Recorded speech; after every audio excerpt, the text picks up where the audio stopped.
one of the things that actually got me interested in Isha Yoga was a study of Zen Buddhism. And a lot of the things they say are very similar to what's being taught here. But would you say it's an inferior method of meditating to follow the breath, which is what they primarily use, and they sit for extended periods of time? See, now first of all you said whatever they do in Zen Buddhism, that's what we're doing here. First I want you to get this.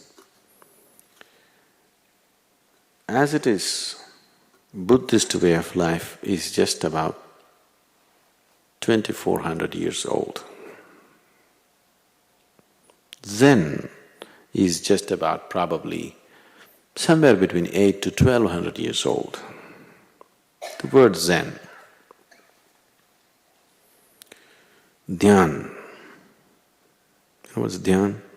Dhyan means generally… See, the English word meditation doesn't mean anything, this must be understood. You can close your eyes and sit and that's called meditation. You can close your eyes and sit and do many things. You can do japa, tapa, dharana, dhyana, samadhi, pratyahara. Any number of possibilities are there. Or you might have just mastered the art of sleeping in vertical postures. So, the word dhyan indicates a particular dimension.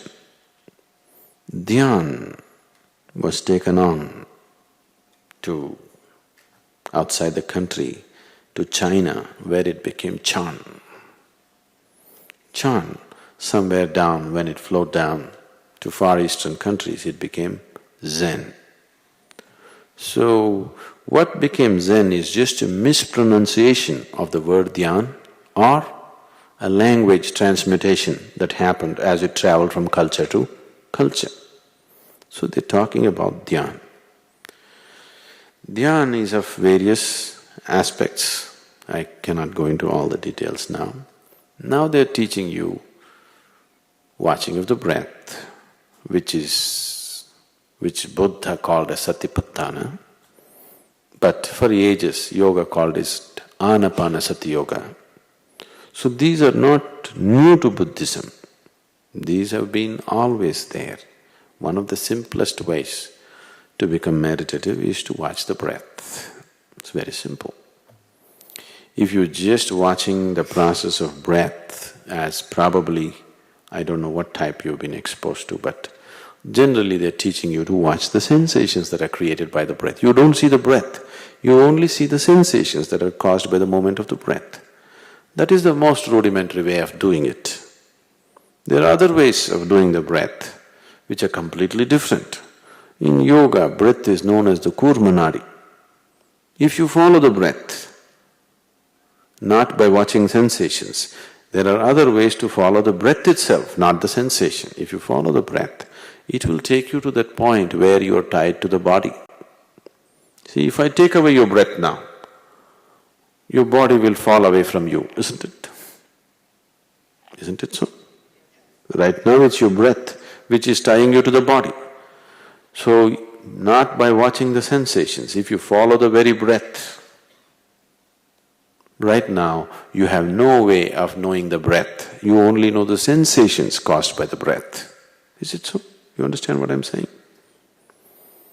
So if you follow the very breath, if you follow the kurmanadi, it will take you to that point where you're in touch with your body.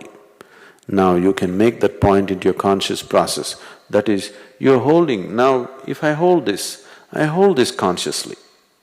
Like this, you can hold your body consciously. If you want, you can drop it any moment to get that freedom. So whatever is being taught as Zen is just… I'm not saying it's inferior, it's a beautiful way. It's a very beautiful way, there's no question about that, if it's properly being transmitted. I don't know what kind of Zen you're doing in Chicago, but if you receive Zen properly, it's a wonderful way. And it's not just about meditation, it's about changing your whole life. The very way you move, the very way you keep the body, the very way you do things, everything has to be integrated. Just watching the breath won't do it.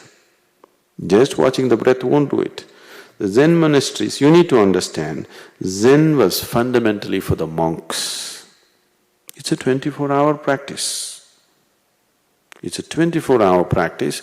Every aspect, the way you cook, the way you cut the vegetable, the way you keep your garden, the way you keep the place, everything is part of the system. Only then Zen is truly an effective system. You just do Zen for half an hour or 1 hour, it doesn't mean much. It may have its benefits, but it doesn't mean much as a spiritual process. You must transform your whole life. Only then it has an overall impact on the system.